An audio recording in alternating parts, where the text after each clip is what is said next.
So today is day 138 and I was sitting up on the cliff today in the sun, enjoying the sunshine and enjoying the beautiful sprouts of spring that are sprouting around the place. So finally the leaves are coming out and they're going like this in the wind and in the sun, as you can see from my video intro. So I was sitting there thinking about the beauty of the spring and how it creates this exhilaration inside me and this excitement and kind of just this like joy and happiness. And I was thinking about how when you spend the winter months here in Dawson City, so the winter for some people starts in October and can finish in March or April. That's how long the winter can be here.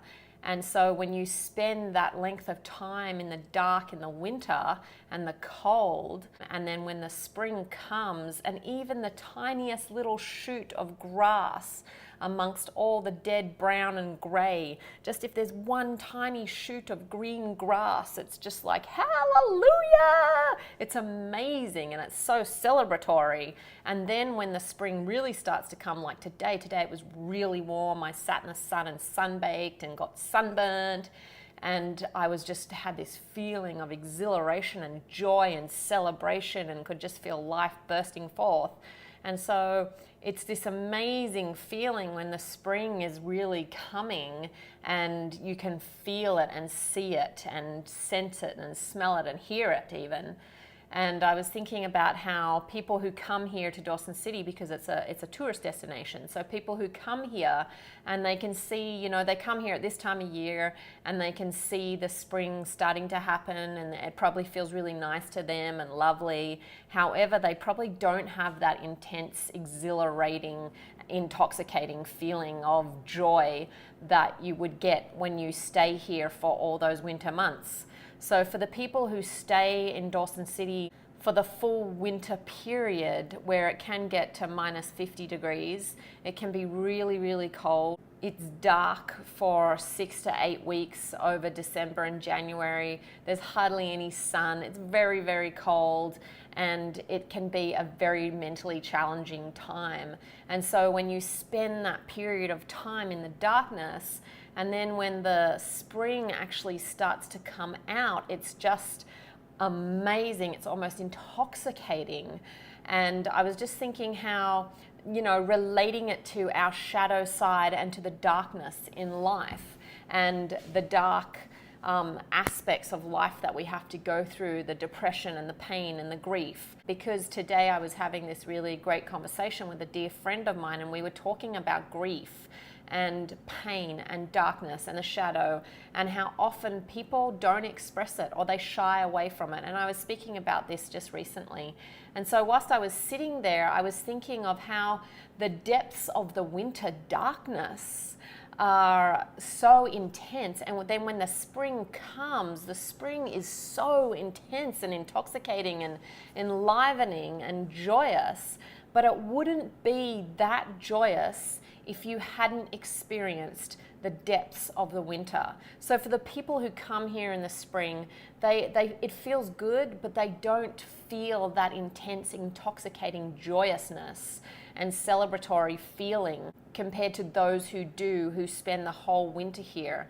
And it's like, in life, if we don't allow ourselves to feel the deep grief that we need to feel, or the deep pain that we need to feel, or the deep depression that we need to feel, if we don't allow ourselves to fully feel all of that and feel the shadow and feel the darkness, then we actually won't feel the intensity and the celebratory nature of the light and the happiness and the joy.